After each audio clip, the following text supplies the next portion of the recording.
Mercoledì 5 novembre, San Zaccaria Profeta.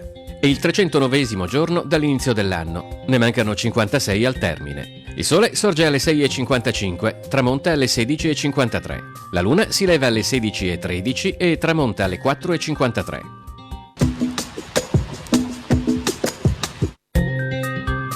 Impiccato Gianfrancesco Magno, quaderniere dei provveditori agli ori e argenti in zecca. Falsificando documenti era riuscito più volte ad impossessarsi del pubblico denaro per un totale di 5.974 ducati.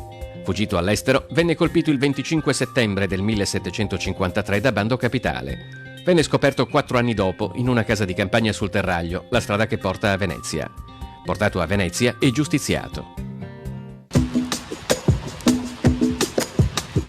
Sabato 8 e domenica 9 novembre non perdere lo spettacolo più emozionante di Treviso, 10ª Fiera Sport e Show Motori, dalle 10 alle 18, spettacoli acrobatici di freestyle, rally, cross, drifting e molto altro. Vi aspettiamo il pomeriggio di sabato 8 e domenica 9 novembre per la 10ª Fiera Sport e Show Motori, zona Dogana Treviso.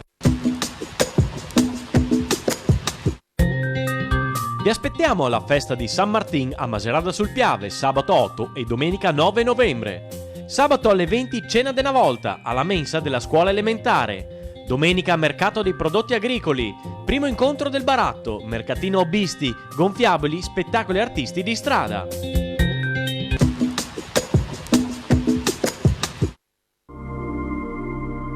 Le previsioni per domani. In prevalenza molto nuvoloso o coperto.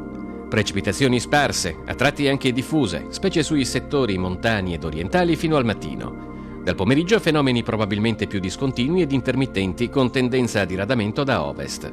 Limite delle nevicate in abbassamento fino a 1900-2200 metri circa.